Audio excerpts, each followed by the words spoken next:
Channel अभी हम बात करते हैं सेप्टिक आर्थराइटिस के बारे में। सेप्टिक आर्थराइटिस क्या है?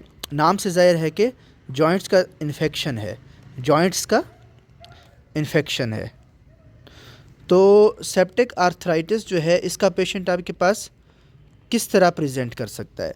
पेशेंट मोस्टली प्रेजेंट करता है acute onset of pain, swelling, redness, warm और मोनो आर्टिकुलर मोस्टली जो जॉइंट होता है, सिंगल जॉइंट मोस्टली इन्वॉल्व होता है। या फिर अगर मल्टी जम्बल जॉइंट्स में ऑलरेडी इन्फ्लेमेशन चल रही हो तो उसके साथ, फॉर एग्जांपल जैसे रिमेटॉइड आर्थराइटिस है, तो कोई एक जॉइंट जो होता है वो ज़्यादा स्वोलन होता है कंपेयर टू अदर जॉइंट्स। तो हमारा सस्पिशन किस तरफ जाना चाहिए? सेप्टिक आर्थराइटिस की तरफ। जो जॉइंट्स होते हैं वो टेंडर होते हैं, इफ्यूजन हो सकती है उनके अंदर और एब्सेस फॉर्मेशन भी हो सकती है। और अगर 2 वीक्स से ज़्यादा रहे तो ऑस्टियोमाइलाइटिस भी हो सकती है। ऑस्टियोमाइलाइटिस यानी इन्फेक्शन ऑफ बोन।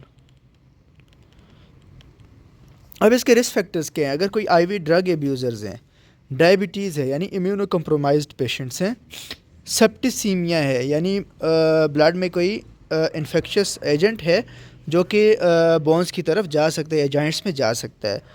इसके अलावा प्रोस्थेटिक जॉइंट है। और रिमेटॉइड आर्थराइटिस खुद भी एक रिस्क फैक्टर है फॉर सेप्टिक आर्थराइटिस। अगर हम बात करें तो मोस्ट कॉमन जो ऑर्गेनिज्म है वो स्टेफाइलोकोकस ऑरियस है। मोस्ट कॉमन ऑर्गेनिज्म जो है नेटिव जॉइंट्स के ऊपर स्टेफाइलोकोकस ऑरियस है। जबकि इम्यूनो कम्प्रोमाइज्ड पेशेंट्स में ई कोलाई और सीडोमोनास एरोजिनोसा भी जो हैं कॉमनली इन्फेक्शंस काज करते हैं। अगर हम डायग्नोसिस की बात करें तो एक तो जो है, जैसे मैंने आपको बात की कि जो जॉइंट होगा वो कोई एक जॉइंट जो है ज़्यादा इन्फ्लेम्ड होगा, स्वोलन होगा, रेड होगा, टेंडर होगा, वार्म होगा, टेंडर, वार्म और इफ्यूजन भी हो सकती है। तो इफ्यूजन के लिए आप जो है ब्लॉटमेंट टेस्ट करते हैं, स्पेशली नी जॉइंट के लिए। इसके अलावा आप लेब्स करेंगे, सीबीसी में आपको जो है टीएलसी काउंट ज़्यादा मिल सकता है, टीएलसी जो है वो ज़्यादा मिलेगा। ईएसआर रेज्ड हो सकता है, सीआरपी रेज्ड होगा क्योंकि इन्फ्लेमेटरी मार्कर है। और ब्लड कल्चर हम इसलिए करेंगे ताकि अगर कोई ब्लड में इन्फेक्शियस एजेंट है जो कि डिसमिनेशन हुई है, मेट्रोजिनस स्प्रेड हुआ है, तो वो हमें पता चल जाएगा। और जॉइंट फ्लूइड और एस्पायरेशन और कल्चर जो है ये भी इंपॉर्टेंट है। क्यों? इसमें जो है हम क्या देखते हैं, अगर WBC काउंट 50,000 से ज़्यादा हो रहा है तो इसका मतलब ये है कि मोस्ट लाइकली ये सेप्टिक आर्थराइटिस है। और जो कल्चर होगा, कल्चर पे हमें ऑर्गेनिज्म भी आइडेंटिफाई हो जाएगा। इसके डिफरेंशियल डायग्नोसिस की अगर हम बात करें तो गाउट हो सकता है, सीडो गाउट हो सकता है। लेकिन इनमें जो है जो क्रिस्टल्स होते हैं,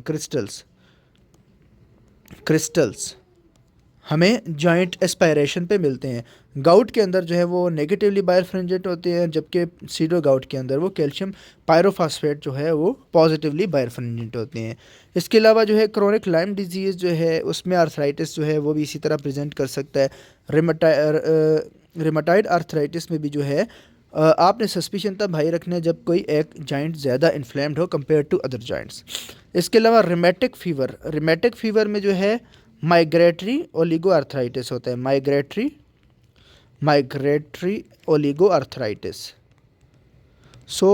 माइग्रेटरी ओलिगो आर्थराइटिस जो है रिमेटिक फीवर का ये भी मिमिक कर सकता है।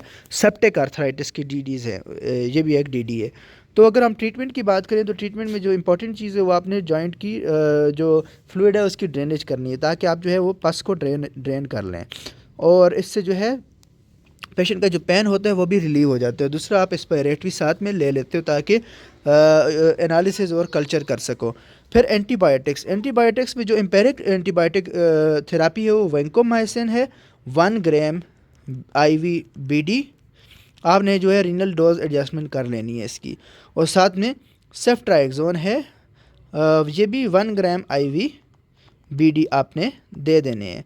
और आपको ये बात पता होनी चाहिए कि इसका जो है ट्रीटमेंट बहुत लॉन्ग टर्म ट्रीटमेंट होता है और 6 वीक्स तक आपको एंटीबायोटिक्स देनी होती हैं। स्पेशली जब कल्चर आ जाए तो जो भी ऑर्गेनिज्म स्पेशली अगर ओरल एंटीबायोटिक्स से ससेप्टेबल है तो आप उसके ऊपर जो है 6 वीक्स के लिए भिजवा दो।